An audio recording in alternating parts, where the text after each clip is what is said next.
Welcome to Rest Day, everybody. Joining me, as always, the great Corrine Malcolm. Corrine, how's it going here? The calm before the storm. Oh my goodness. The calm before the storm is the best way to put it. I've got like a very quick trip to the Midwest for some family stuff this weekend, and then I get a week to reset, and then I join you in Palisades Monday, Western States Week. Yes, it's going to be so fun. Joining us for the first time, a very special co-host here from Boulder, Colorado, Mr. Matt Trappe. Welcome to the Freetrail platform, buddy. At long last. I'm excited to be here. Long-time listener, first-time caller here. Hell yeah. So you, of course, are the author of the A Matter of Brand newsletter, something that I binge every time it touches my inbox. And you wrote a really fun one last week called The Tastemakers of Trail Running. We're going to go through that, but figured it'd be good to have you on for the entirety of the show, for the duration, so that we can just bang through some of the exciting stuff that's happening in the sport. Yeah. And guys, we're starting with a big scoop here, okay? A Freetrail exclusive, although as I understand it, it's sort of leaked on the internet. Maybe a little bit early. I'm a sleuth.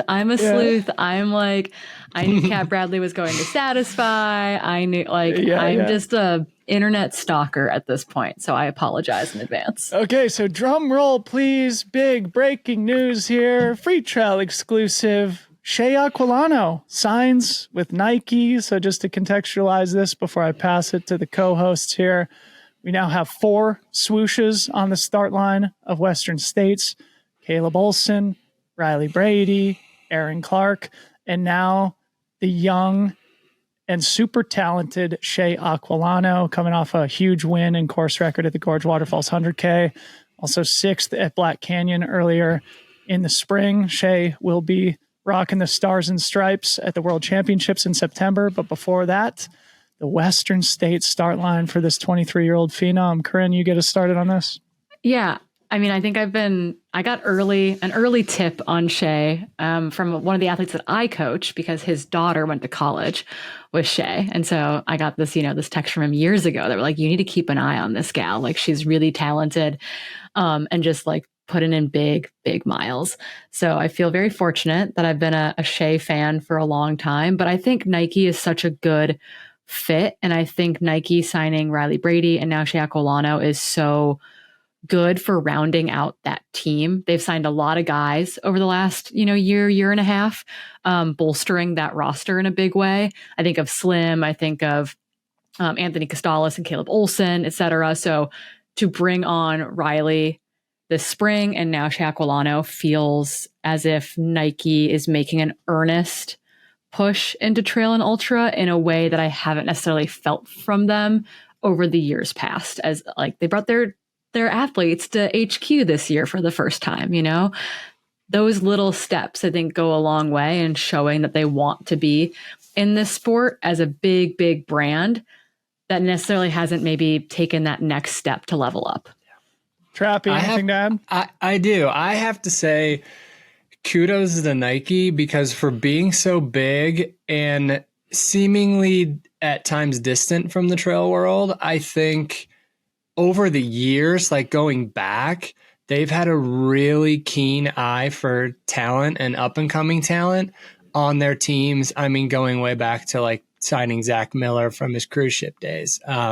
So kudos to Nike. They've putting a pretty good team together. I'm excited to see how they do at States. Yeah. Congratulations to Shea, only 23 years old, on the precipice of a Western States start line, an opportunity to have a huge international breakthrough, but also a chance to just develop some new and great experience as an up-and-coming athlete now with the backing of the world's biggest sporting brand. I have a couple of things that I think would be fun to just bat back and forth here with the group. A thesis that came into my mind yesterday as I was thinking about this, that is, I think next year's free agency is going to be very quiet, or it's going to be exciting in a different way. If we look back at the 2025 free agency year, we saw Courtney re-sign long-term deal with Solomon. Obviously, Katie switched teams, jumped over to On. Tom Evans went to ASICS, thinking about the other kind of giants in the sport. Jim Walmsley and Francois are lifers with their respective partners, seemingly. Killian owns his own brand. So like, if you think about the whales in the sport, I think we'll see few switcheroos next year. And it's going to be more about building that youth pipeline or like that next gen pipeline. And I feel like maybe Shea's a good example of that here with Nike too. Yeah. And a lot of people re-signed this past year with their existing partners. Abby Hall re-signed with Adidas early.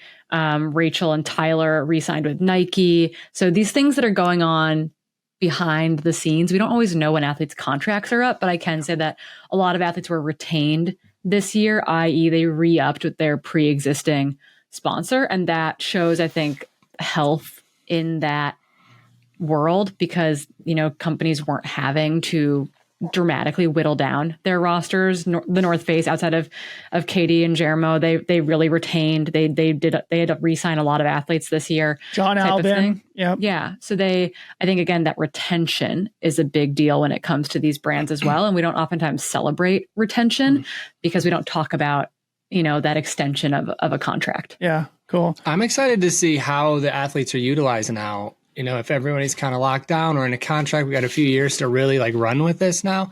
I'm excited to see how there's, the brands just kind of innovate and how they utilize them without having to, with the chess pieces aren't moving around as much. It's like, all right, let's go now. So I can't wait to watch that. Yeah. And, it sort of leads to the other thing I wanted to say before we move on, and that this is another example of Kelly Newland establishing herself as super agent. She's like the Scott Boras of trail running at this point, representing all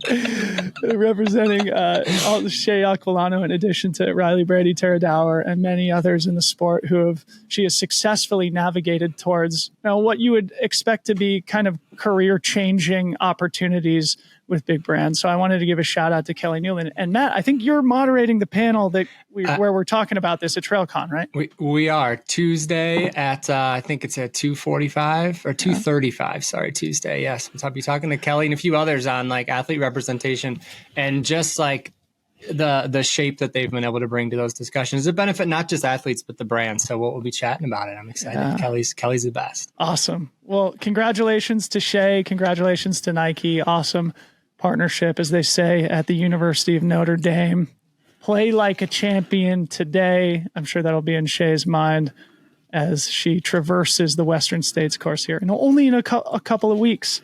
And that's an elegant transition to more Western States news. Unfortunately, on the sort of bad news side of the equation, more attrition in the men's race. We lost both Shen Jiashen and Hohua Zhang, two Chinese athletes, coincidentally sending the unfortunate emails to race director Craig Thornley that they were not going to be starting due to injury. Corrine, comments on the attrition?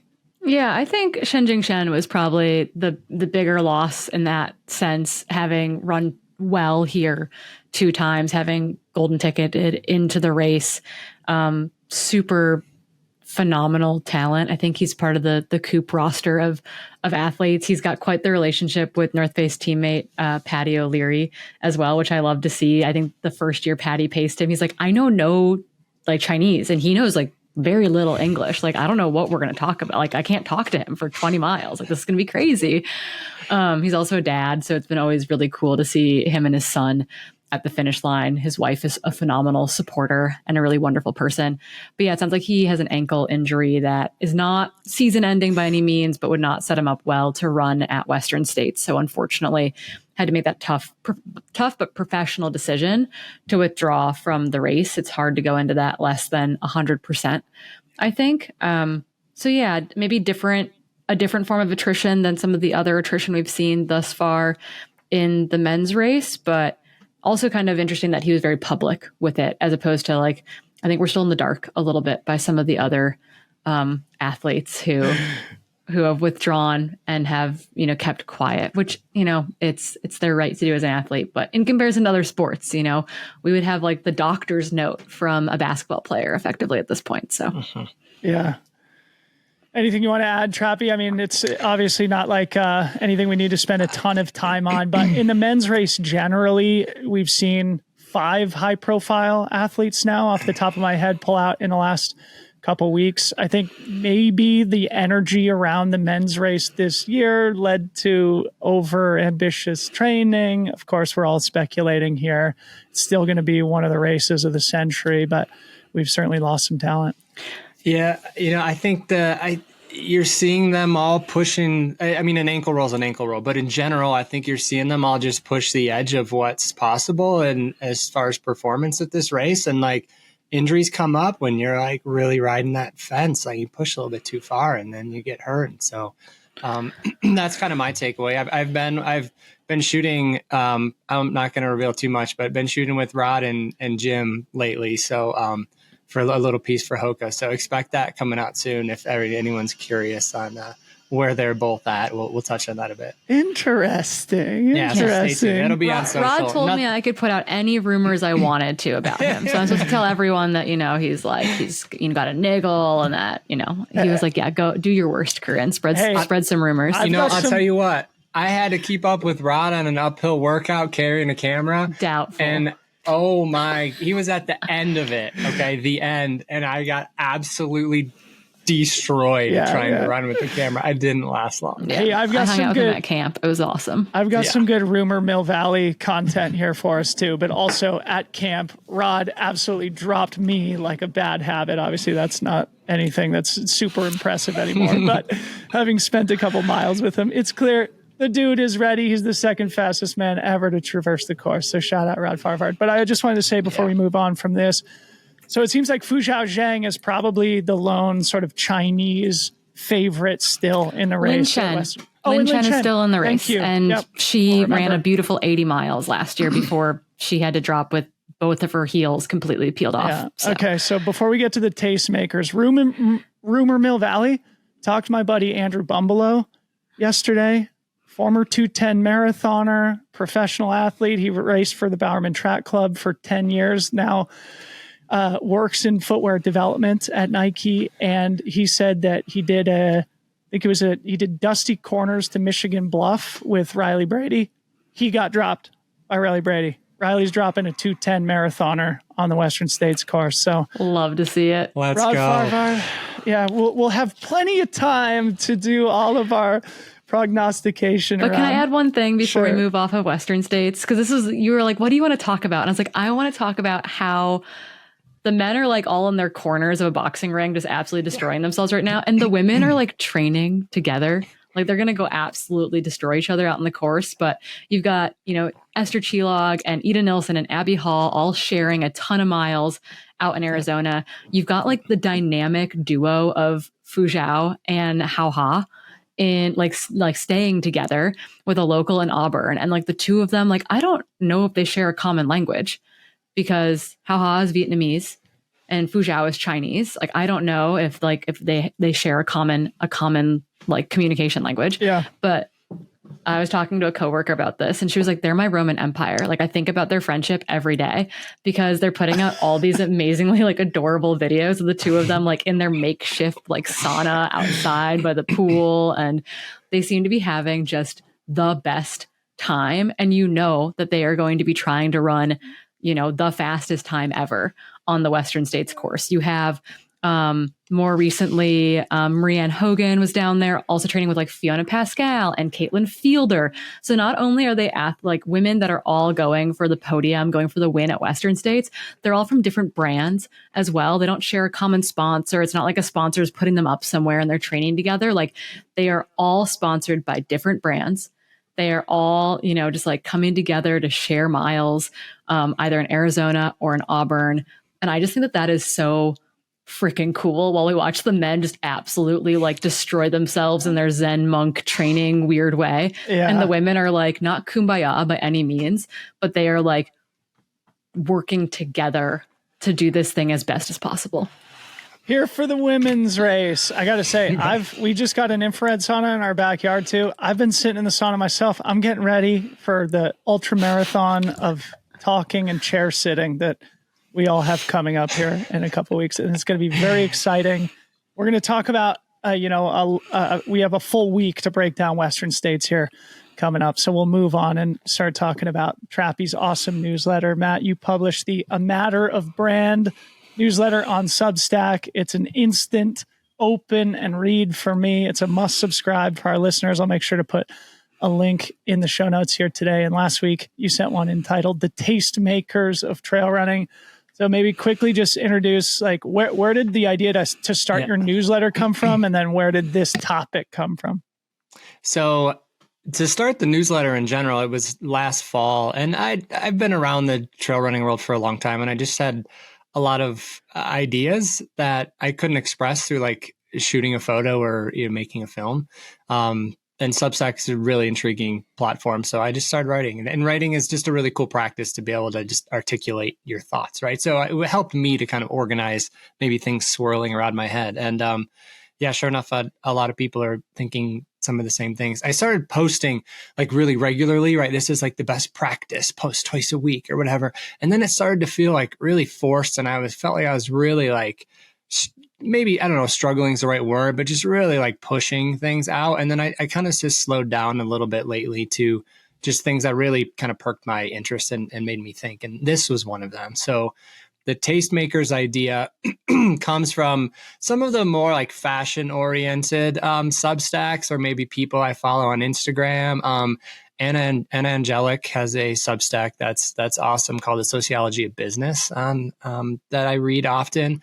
And she's been at like Banana Republic and Esprit and brands like that. And then there's another really American guy who lives in Amsterdam who goes by Spreeza. That's on Instagram. He's got a Substack too. He's like real into men's fashion. So this Tastemakers sort of evolved in my head from that angle, but I think it extends just into other trends, ideas, or things we may see. So I was just curious, like, what does that look like in trail running? Like who are these people? So I'll give you the definition that I kind of pulled together here first. I'm reading it right from the Substack. So tastemakers are individuals who significantly influence popular culture and trends, shaping how others think, act, and experience the world. Tastemakers often have strong aesthetic or cultural sensibilities and can shape trends by curating, promoting, or endorsing certain styles, artists, products before they go mainstream. They notice what others miss, and their personal curation attracts the attention of others. In short, tastemakers help define what's cool, valuable, or worth paying attention to before the broader public catches on. So I was really curious, what does this look like in our niche of trail running? So I put it out to my Substack, or actually put it out, to my Instagram followers, roughly 10,000 of them. And my DMs blew up. I'm sure. God. Yeah, they absolutely blew up. I didn't really expect that, but I was just really curious. Well, I had my own ideas, but I was curious what people thought. So let's go into some of the details, but I also want to read a piece from Anna Angelic's definition because I love it. What she said is, cultural tastemakers are economic agents. They tell us what we should pay attention to and why, and in the process, skew the economy towards socially and culturally relevant things and moments. Not only, I think this is important because not only does it inspire, people who are interfacing with these quote unquote tastemakers, but ultimately it does drive economic outcomes. And so, I think as we start talking about athletes and brands and how they fit into this tastemakers framework, I think that economic part of it is important. Talk about first, Corrine. Can I add one more thing? Yeah, go ahead. Have either of you read the Sweat Lookbook by, it's a Substack that Lee Landorf. Yes. That's the one that I subscribe to. And it's excellent. If you're interested in sports fashion. Yes. Right. Excellent takes. I got a new Substack to subscribe to. You can't subscribe to any more Substacks, Dylan. You are at capacity. I truly am. Anyway, I think a lot of people are. Yeah. Anyway, that's a subject for a different conversation, just around media and stuff like that. Yeah. But your Substack, Matt, is fantastic. And coming back to it, I think it would be fun to maybe paint a picture of contrasting opinions, because I think we are living in this moment where running and fashion are mixing, but it sounds like, based on reading your newsletter, there's also sort of a visceral negative reaction by some people towards the fashion aesthetic. Am I touching on something there? It's a dissonance. Yeah, I think that's right. So I think there's maybe two contrasting things we could debate. Like the first thing, and you touched on it, Dylan, is I had a lot of responses that said in a nutshell, fashion and this tastemaker concept has absolutely no place in trail running. And I think that comes from this impression of the word fashion as being this inherently really judgmental and like status signaling thing. And I get that, but I think I saw it from this other perspective of like, trail running just strips us down to our core, right? I mean, you can have like elite people or just people from different walks of life all running together, and you just are free to be yourself, right? When you're struggling on a trail, and that just openness of sort of expression, I guess, in trail running, I thought lent itself very much towards the fashion in that regard. What do you think? Well, I mean, I'm an appreciator of artistic expression, and though I'm not a fashionable person myself, I definitely resonate with a lot of these more fashion forward brands that we can talk about here in a second. But I can also understand the people who have the eye roll reaction to something that is as pure and simple as trail running, to add the layer of cool and, as you said, kind of status that gets associated with, there's sort of like a feeling of exclusivity that I think grates at what some people interpret as the fundamental beauty of trail running, is that it's not exclusive at all. Right. Well, I think there's also like categories of runners, right? Like you have people that it's really the lifestyle fashion for them. They're the Gorp core people who might be in trail and ultra running, but you also have like the outside of elites, you also have like the performance end of the spectrum too, where it's like, it's much less about fashion. Maybe there's like this cool element to it, but it's like very much like what is the best product on the market. And that's what they're gravitating towards over their maybe personal preferences when it comes to style, I would say, because it's not about, for them, it's not about style. It's about achievement. It's about, running their best marathon, et cetera. And like, that is so different than the tastemaker, the Gorp core, the person who is purely about aesthetics. And then there are people who blend those things. I think Satisfy tries to do that, and they were brought up a lot in your DMs, I believe. Oh, yeah. And we have differing opinions on that. But what I messaged you as I was like, well, this makes me think of Renegade running, which is like in Oakland and in LA. And they are, for example, like we don't have our Hoka account there, for example. It's actually the person who manages that account manages our boutique accounts. Yep. It's not like a general run shop, not a specialty account. store. It is like a boutique account. And so what they are getting into their store is going to be those re-releases of a fashion shoe, in the fashion colorway or with the special upper or whatever it is. And there's nothing wrong with that. And there are people there who are trying to run their very best half marathons, their very best marathons, their very best ultras. But I think from like a cultural lens, they also sit in that like tastemaker space where they are like trying to be at the very forefront of like what is cool in their community, what is cool out on the roads, on the track, on the trail. And I think you see that in what they stock in their store, but also like the media presentation of themselves. And that was the other thing I texted Matt I was like, this seems like a list of people who are really good at selfies. And or like they've got a very curated feed. Yeah. But do I gravitate towards their style? Yes or no? Like when I think tastemaker, I think like who influences what I do, how I act, what trail is to me. And so all of a sudden it's like Ricky Gates isn't exactly like a stylish man. People might disagree with that, but like Ricky Gates in my mind, for me, is a tastemaker because he's a storyteller. The way he walks through trail and through life is a thing that influences me. And so that feels very different than a model wearing Satisfy or Nur or some product out there. It's the Ricky Gates effect of a person who's walking through trail in a way that I gravitate towards. Love it. I think those are the responses that kind of started to resonate with me, were the people that were kind of influencing more the culture or the definition of the sport than maybe what they were wearing. And that's kind of what I was looking for. Was there's the obvious ones like, oh, Satisfy is fashionable. Let's list off people associated with Satisfy. I was looking for the ones on the margins where I maybe didn't really know of them yet, but people you can kind of discover that are maybe coming in at a very unique angle that might indicate what's next or what's coming or what might catch on in the future. Okay, so I want to talk more about the individuals here in a second, but sticking with the brand, I wanted to tee you guys up and get your reaction on something I've been thinking about a lot. And a point you make in the newsletter, Trappe, is that sometimes the race kit can neuter that athlete's kind of personal taste-making ability.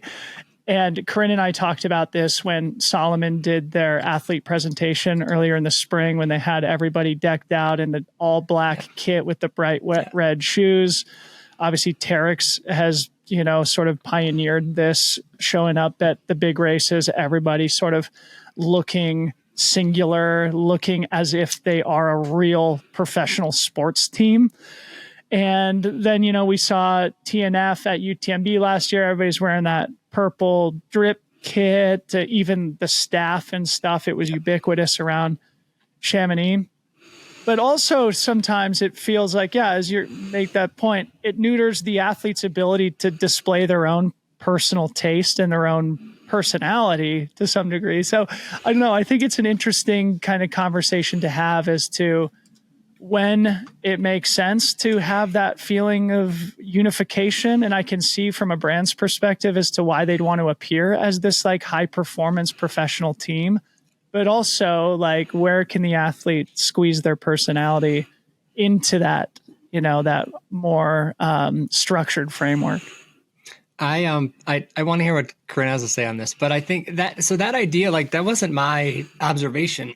This came from like several people. I texted you that. Yeah, you and a bunch of other that were like, I think, and so maybe there's an opportunity there for brands to lean more into athletes from that perspective, because a lot of people were calling out that they were maybe missing that. So yeah.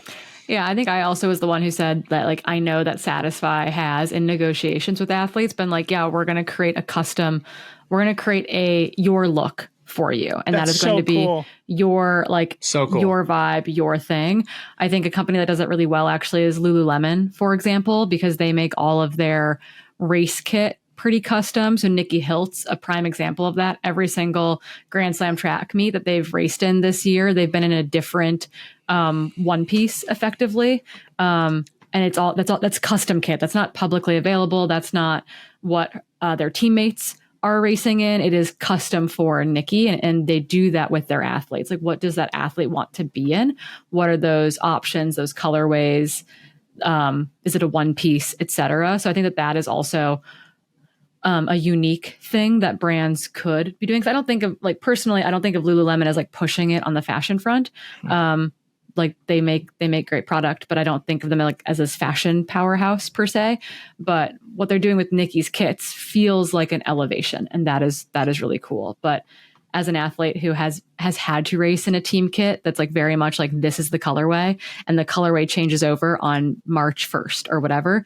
So much so that like in a spring with Adidas, for example, if you were racing before March whatevereth, you were in the old colorway. Yeah. And then if the colorway was changing, if there was a new product coming in, then you could not race in that kit until after X date. And then you'd be in the new year, the new team kit or whatever it was. Mm-hmm. That's pretty common on the track. Maybe there's different options as far as like styles of bottoms and tops. And Adidas does that as well on the trail side, i.e. there's like split shorts versus tight shorts, et cetera. But it's very much like, these are you got a t-shirt and a tank top, you've got a tight short and a loose short, and like mix and match how you will. That is like a very limiting thing for an athlete as far as like being able to be a form of expression. And I think what I told Matt was like, I see that in trail. Salomon does a better job of maybe having a lot of options for their athletes that they are allowed to race in, as far as like mixing and matching from the littlest split shorts possible to like the longest shorts possible, and everything in between. I think I texted that to Matt. And then I also said, but like what I look at when I look at the professional side is like, what is their aesthetic off the trail more than anything. And so it's like, I mentioned Abby Hall and Kimmy Schreiber, because I do think that their streetwear sense is like super freaking cool. Totally. And like, they're people that I'm like, whenever we'd go to team camp together, we'd be like, oh, did you see this on the website? Oh, did you get this thing? And then we'd be like, oh, you got those shoes. Like, crap, I want those shoes too. And so it's like, you know, like the three of us would like get really nerdy about like, we'd call it like the Adidas drip, and it'd be like, oh, did you see what went on the website? Like, oh, I want that thing. Yeah. But it's not part of the team kit. It's all like personal style and personal aesthetic. And it doesn't always bleed over to what you see an athlete running in. But I gravitate towards that in a big way. So this is a perfect segue to what I wanted to talk about next, in that the Tastemakers, from my perspective, I care more about their style off the trail personally, right? And I think that's why we're seeing a lot of the brands that you list in the newsletter that are of this new wave challenger, more high fashion ethos, like the Satisfies, like the Neurs, the Nordas, Tiempos, Portals. Those are the ones that it seems like your Instagram followers were shouting out. You know, those are the types of brands where, they work on the trail, but I think in a lot of their creative, a lot of their imagery, and probably a lot of the people who use the product, you know, are the types of people who are tastemakers off the trail too. Yeah, I mean, I wonder if there's just an opportunity to lean more into athletes and people around the sport to sell more product, really, and have more of an awareness level within the sport by leveraging that, you know, that off the trail look and lifestyle. It seemed to be indicated from the wild response that I got, for sure. Yeah, lifestyle. We'll come back to that in a sec when we talk about your activation in Western States. But the individuals too, this is fascinating and fun. And we got to start with the GOAT, Courtney Dauwalter, an obvious tastemaker, somebody who does very much have a look and aesthetic all to herself. Yes. That, coming back to the definition, does drive economic outcomes for her partners. Trappe, talk about Courtney a little bit, because there's some news going on too. So the biggest, I don't know that I have news about Courtney, but I'll let you speak to that. They dropped her apparel kit, like the Courtney Dauwalter they signature dropped a kit. collection. Yeah, which I think is really cool. They dropped something not too long ago for her as well. They did a colorway of shoes, and they obviously launched the initial shortney as well. Yep. And I think they were gone really quickly, but the response, like, and I loved when people would give me like more of an explanation instead of just a name, right? But people would respond with Courtney and just say like, she's just so herself, and just like doesn't care, and isn't seemingly trying to influence anyone, or whatever word you want to use. She's just doing her thing. And that had a lot of power for people versus someone who looks like they're really trying hard to be fashionable or whatever. You make that point in the newsletter too, in that effort isn't cool. Tastemakers and effort can't coexist. Not cool. It has to feel authentic, and with Courtney it does, right? And that's why when they originally launched the shortney, it sold out instantaneously, right? And you know, it's because it feels natural, and it is the thing that she and the performance is there, I think, too. There's a few other people on the list, like maybe Anton Krupicka falls into that category a bit. He was just very distinctly himself, but then like had the performance to go along with it, and that's just magnetic for people. Such a good point. And but no one's repeating the white on white spandex Killian suit from Western States of yore, you know? We'll see what he wears this year. That's right. Yeah, is there anything more you want to say on Anton? Because like, I think you guys have a personal relationship. He's always been somebody whose taste I've admired, not only for the way he approaches the sport, but just in the way he writes, the way he communicates his philosophy, stuff like that. Like, he's clearly been, you know, the tastemaker of tastemakers of the last 20 years. Yeah, I don't know if we've ever seen anyone that's so unique as Tony's been for so long in the sport, and not just like trail running, but the outdoors.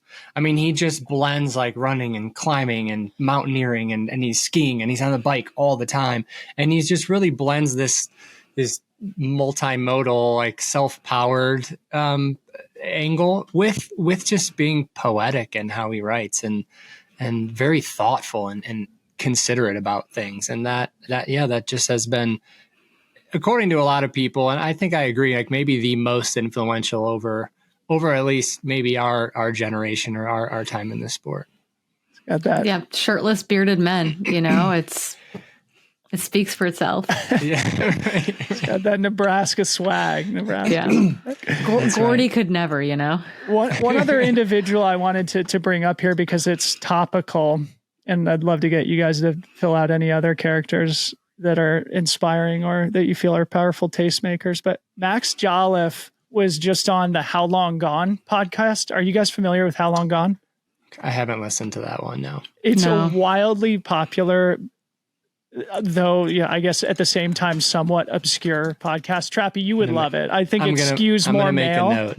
It skews more male, it's but a podcast that skews more male. I don't. That's what a crazy idea, no, guys. but Corrine, honestly, I think you may dig this too. So it's co-hosted by these two guys, Chris Black and Jason Stewart. It's a really good show, but they are very much in the realm of pop culture. Chris is like sort of like a consultant for big brands. Jason's a musician, a professional DJ. They're hilarious guys, but they really talk about things that are happening in fashion and music and culture. Mm-hmm. And they have a big audience and a big influence in that world. And they often get big guests on their shows, big musicians and people from fashion space. Anyway, I haven't listened to it yet, but Max Jolliffe's episode popped into my feed yesterday, and I immediately texted him. I was like, bro, you were on How Long Gone? And it's funny because a couple weeks ago when Satisfy was doing their team camp in, I think it was Santa Fe or something like that. No, they were in Montana. And it made the Financial Times. It's a whole thing. So Chris Black, one of the co-hosts of the How Long Gone podcast, writes a weekly column for GQ. So this tells you a bit more about, their demo. So, but he wrote an article, as part of their PR around their team camp. I think they probably brought Chris out, and he wrote an article about it. So I was like, I had read that already. So then I saw Max pop up on How Long Gone. But anyway, I think it feeds into this conversation of when trail running bleeds into, that what you would think of as more traditional tastemakers, people who are driving this conversation that, for the most part, I don't pay attention to, but, that I can certainly appreciate, somebody like Max, who's got a clear look and style and way that he approaches the sport that really jives with Satisfy. And that then being something that catches the attention of this much more traditional media platform that, in most cases would never think about covering trail running. I think it's super interesting. And like for the utilitarians out there, I mean, like it or not, this sort of interaction with our sport from the outside world has a large effect on who comes into the sport, where things are going, how all of this is evolving. And it's something that's very worth paying attention to, especially if you're a brand and you're looking to, create products for this audience. The thing is we're about to have an epic battle then in that regard between the Satisfy, European obsession with punk skate culture and the Gymshark matching sets, high rocks to formerly BPM, CrossFit athletes, right? That demo mashup is going to be wildly interesting because aesthetically they could not be further apart. So true. It's so fun to watch how they each just show up. It's not like it has to be this one thing and everything else is wrong. What a just fun, expressive sport we live in. It's so cool. Yeah. Totally. Any other individuals we want to give special shine to before we move on? Can I say one more thing? Please. Yeah. I am a little bit hurt that these bangs on this audio podcast were not on the Tastemakers list because I have a lot of pride over these things that are very gray now. I was scrolling. Where's Dylan? Where's Corrine? Where's Corinne's bangs? Not me at all. Just the bangs, just the haircut. That's all I wanted to make the list, and not a single peep from any of you. Yeah. Corrine, from a cultural messaging point of view, though, your impact is just undeniable. So I think that has to go there. But really, in general, there's not a lot of media related people, podcasting, whatever you want to call it, really on that made the list. That's kind of interesting in itself. Interesting. Yeah. Interesting. Yeah. Yep. Well, not to toot my own horn, but I gotta say, I invented the crew length socks. Okay, Mountain biking invented the crew length socks. In trail running, I invented the crew length socks. You can ask Anton, ask Joe Grant. They used to give me shit back in 2010 because I was wearing these cotton Nike crew socks from my lacrosse days, because that's what we always wore with our cleats on the pitch. So anyway, I take full credit for that, okay? And then Stance jumped in and signed Tony back in the day, dropped a bunch of crew-length trail socks. Yeah. So Trappe, you can write a newsletter all about my taste making. If you're running in no-shows, you all have tougher foot skin than I do. Let's put it that way. That's just a practical thing, isn't it? No way. Anyway, it's not even stylish, just practicalities. Yes. All right, anyway, go subscribe to A Matter of Brand Substack. We're going to put it in the show notes of today's episode. Jump in the comments too. A bunch of people are in there, with other ideas and thoughts. So I certainly don't know everything. I'm just looking to learn. So let's talk about it. All right. So tell us about the Tour Sportif activation in Western States. So I don't know if a lot of people listening are familiar with the extremely small brand that I started last year. I'll give you kind of a quick rundown on that first. But I saw the insight, I guess, that I'm kind of coming from is that a large part of the community in running really at large doesn't connect with the sport through like a performance approach, stressing about splits and workouts and whatnot. But a lot of the marketing and a lot of the messaging around it is around that, because we're just so full of performance brands, right, that have to justify every new iteration of a product as being, the next innovative thing.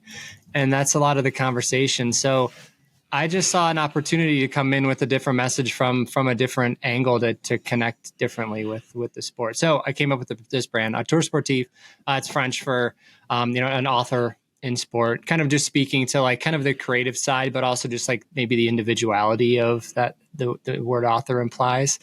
So Western States is something that I think through that brand lens, we can see as this massive like art exhibition of humanity and just all of the disappointment and all of the effort and all of the solidarity and all of these human emotions surrounded by the event.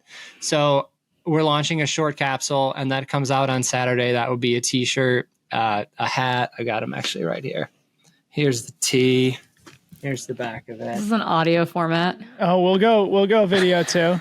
All right. Give the people what they want. There you go. If you're listening to this, he held up a t-shirt. It's very cool. You will want one. Hat now. I'm wearing it also. And then I designed a really cool poster that is screen printed by hand here in Boulder by a super cool artist, not like digitally printed or something that would have been easier or cheaper.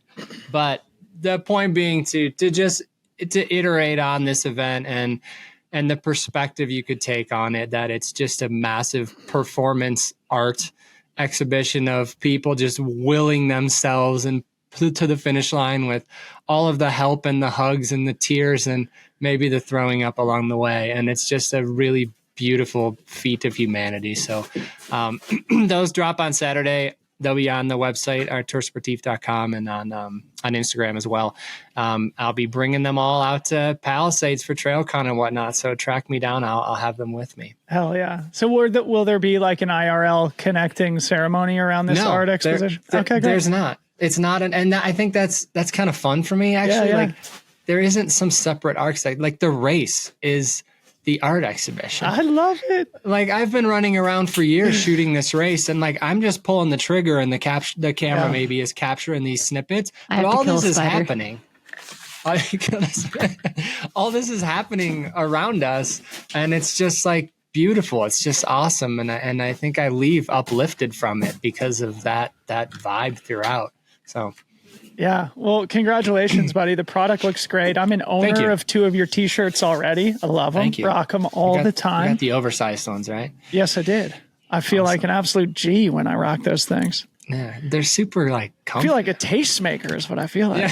Yeah. Should we just touch on TrailCon, the Hall of Fame, real quick before we touch on a couple pieces of news? That was really fun. I appreciate it. Again, want to encourage everybody to go interface with your work. They have, I'm sure, in your video work over the course of the last many years, but you're doing great things both with your Substack and also with what you're doing with Auteur Sportif. So congratulations, buddy. It's awesome. Buddy. I appreciate that. We all will be together at TrailCon. We announced last week we're starting the Trail Running Hall of Fame and award show. That's going to be mega fun. Our listeners are probably getting bored of us talking about it. But one thing I should say is we are nearly sold out, which is freaking amazing. So for those who are thinking about coming to TrailCon or who are on the fence, you got to go get your registration done soon. Jump on it. Don't miss. We'll have to close it up here pretty soon. But anything you want to say about it, Matt or Corrine, before we touch on a couple other pieces of news? No, I guess the one thing that will start to kind of push a little bit more is that Here for the Women's Race and Feisty Media are partnering together to host a lunch, kind of a mixed mingle women's lunch on Wednesday during the lunch hour. It'll be catered, so we'll have food, but the goal is to like bring women from the industry all together because we are definitely the outnumbered party there, but to meet people from the industry, to meet people who are in a similar job to you, to meet someone at a company that you're really interested in, to bring athletes, media, industry folk all together. So we're working on getting some more information out about it, but you'll be able to find that stuff from probably largely pushed through the Feisty Media, which is Sarah Gross and Kelly O'Mara, who have been helping us out with it. They're really, really wonderful. They come from the triathlon and gravel space, but they're going to be at Western States and they're really excited about trail. So we're excited to work with them. Kelly's my neighbor here in Marinwood. She's wonderful. Yeah. It's been so nice to be like, oh, you have the bandwidth to do this? Go, run. So it should be really cool. But we wanted to find a way to bring women together during kind of a busy 2 days that wasn't just like tacked onto a happy hour. Yeah. So I keep calling it speed dating because I do want some sort of like organized piece of it where you like have to meet some new people. But I also want it to be casual where you're just like getting to connect with folks who you might not know before you walk in the door. Love it. I mentioned the athlete representation panel with Kelly earlier, but I'm also moderating a panel on Wednesday toward the end of the schedule with the creatives in trail running. So that will be Hillary Yang, Tony DiPasquale, Sarah Attar, and Billy Yang. And we'll be all chatting about. Yeah, it's going to be really fun. I think maybe there'll be some fatigue since we'll be drinking from a fire hose of information for a couple of days, like right by the end. But I'm really excited about that one too. So check that out Wednesday afternoon. Rad. That'll be super cool. Thank you guys both for your participation and involvement. And it just reminds me, I mean, Here for the Women's Race, talk about Tastemaker, right? That was maybe the most viral product of 2024, wasn't it? Come on. And we'll have 500 shirts with us for Western States this year. So if you need we've got some new stuff that we're just doing that are special for Western States. And then some of it will continue onto the website after the fact. So bring your shirt if you have one from last year. We've got a special kind of women's boxy tee cut that we're doing this year at the event. We'll have stickers and temporary tattoos as well on hand. And then we've got special shirts for the 103 women that are racing Western States as well, that do a little call and response effectively, colorway wise to the special limited edition shirt that we're dropping at Palisades that week. All right. Amazing. A lot to look forward to. Corrine, if I can help you like pedal these out of the back of your truck again. Yeah, we'll sling some fun. Stuff. Yeah. Like how organic and grassroots was that last year? I had the best time. Yeah. So we were putting the very last extra large shirt on like Corrine Shalvoy last year. We're like, you'll figure it out. We know that you can make it work.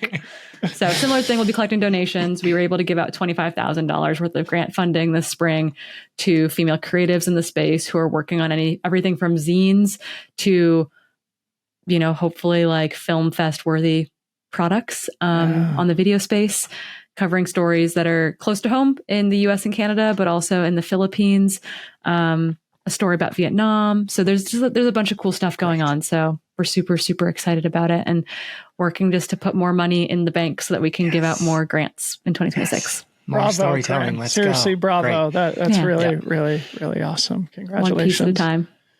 All right, couple more things before we wind down. I just wanted to give a little bit of shine to the local race here in Marin County, the Dipsea. It's 114th running. Go ahead, Corrine. I was gonna say, I have a message from Mark Tatum that I have to read during Okay, this. So well, you continue and then I'll I set will. it up. I'll set it up. Okay. So the Dipsea Race, for those who don't know, is about a 7-mile race from Mill Valley, California, out to the beautiful beach town of Stinson Beach. What makes it unique, other than the fact that it's 114 years old, I think it's the second oldest foot race in America behind the Boston Marathon, is that it's a handicapped race. So trying to describe it succinctly in a way that people will understand, they have a million different starts that happen, over the course of a couple of hours that would theoretically handicap the field in such a way where every single person would have a chance to win the race. At least that's the math problem they're trying to solve. So in the past, there's been amazing things that have happened where like a 9-year-old girl will win the race, or like a 70-year-old guy, stuff like that. And so it's the type of race that is very unique and novel in its format. It also has insane decades, hundreds of years of tradition. So it's become something that is, at least here in Marin County, totally iconic and consumes the running community. So just to give a few shout outs before I throw it to Corrine. In first place is here, Audrey McLean, 19 years old, wins the Dipsea. In second place, Mark Tatum, 65-year-old man, takes second. Corrine, talk about Mark Tatum, and then I'll give a couple more shout outs. Mark's amazing. So Mark has won the Dipsea. He's using that speed plus age to really like maximize his potential out there. He's super hardworking. I met him years ago, and he's just one of the world's nicest humans. And he slid into my DMs after the race just to express how good Audrey's run was. And so he says, "I'm sure you noticed the Dipsea results this week, but I wanted to emphasize how impressive Audrey McLean's race was. She absolutely crushed the downhill. Set one of the fastest women's times ever, despite not taking swoop and falling on the door 2 shortcut. Seems like a prime candidate for a trail running career after Middlebury. A twist in the story is that her age group was given an extra minute head start this year, and there were some mumbles that a 43-year-old woman should not be starting behind a 19-year-old, but that's just the Dipsea." Which I think is just like, they have all these like interesting like time penalties, and if you do really well, like you might not get that extra minute next year type of thing. When you move up an age group, you're like, yes, I get some time back. It's kind of like you're always working against that. She did get the fastest women's time of the day as well. And I want to say what's really cool with the Dipsea, if you haven't seen the finish line photos, is that they give out 35 black t-shirts with numbers 1 through 35 on the back of them. They all wear them backwards for this photo at the finish line. And it's a big deal to get a black shirt to be one of those 35 people. This year, within the 35 people, it was like, I think 17 was the youngest, and maybe like close to 70 was the oldest. Like the age spread was like pretty big. Maybe Mark Tatum was the oldest in that group. I'm not sure, but 17 to 65 is a huge spread. And of the top 5, 4 were women. Yep. Mark Tatum was the only disruptor of the top 5 in that regard. So it's just like, it's so cool to watch this thing play out. And then you've got all these like, people who are also gunning to get into the race. They're in the runner's field, not the invitational, and it's a whole thing. So you got to do your time. You got to do generally 1 year in the general field before you get to be in the invitational the next year. And my favorite video of the whole thing was Dipsea. The Dipsea put out a video of the start of like the 9-year-old girls wave or something. And it's these girls like blasting off the start line out of Mill Valley. And it was like Run Like a Girl. And it's just like these like 9-year-olds just absolutely like go into the arms, out of the depot. So it's a super cool race. It's a savage race too for a 9-year-old, right? Hard. It's 7 plus miles, 2,400 feet of climbing. So it's really hard to describe. We're doing the best we can here, but it's a really special event. Corrine, you just made really 2 good comments that I want to build off. Trappe, you can close us down on the Dipsea, but I didn't know Audrey McLean from Middlebury. Let's think of the other talent we've had from Middlebury. One, Katie Scheid, Hillary Girardi, Jeff Colt, all mid kids. All right, so we got another one here in the pipeline. And then I also wanted to say on your black shirt comment, Patty O'Leary, a local legend here in the Bay Area running community, hosted a Dipsea night a couple of years ago where one of the old timers relayed a story about the tradition of the black shirt, which, as Corrine said, don't they get a discount on it or something? This is the story. So if you finish in the top 35, you get a black shirt, like Corrine said. Somebody asked the question, where did the top 35 come from? This guy said, oh, yeah, back in 1965, we got a deal if we printed 3 dozen T-shirts. So we always print a 0 and then 1 through 35. So they print 36 shirts. And that's where the tradition was born. Talk about tastemaking, right? Like just an obscure, crazy, weird story that ends up becoming a very important, iconic tradition around a race that's been around for 114 years. I love it. It's so good. I just want to call out this race format is so fun and just unifying among like a group of runners. Like we've got backyard ultras and all these new formats. Let's see more of this race format. Yeah. How cool is that? Yeah. Okay. What a freaking fun conversation. Couple shout outs before we go. One, I wanted to give a shout out to my boy, Julian Carr, the owner race director of Cirque Series. They've expanded to the East Coast. They just had a race last week in Cannon Mountain, New Hampshire. Their next one is the same day as Western States in Killington, Vermont. I just love what they're doing at the Cirque Series, and it's good to see them continuing to grow. They have one in Seattle this fall. Yep. At Crystal Mountain in September. Yeah, such a great gateway drug for people to get into the sport, have a good, hard morning out on a mountain, challenge themselves, but not necessarily have to throw on a hydration vest and think about doing a 50K or a 100 miler or something. So I wanted to shout out the Cirque Series. And then finally, holy smokes, trail running goes mainstream. Tastemakers, Ethan Newberry and team win an Emmy for the high route. Holy shit.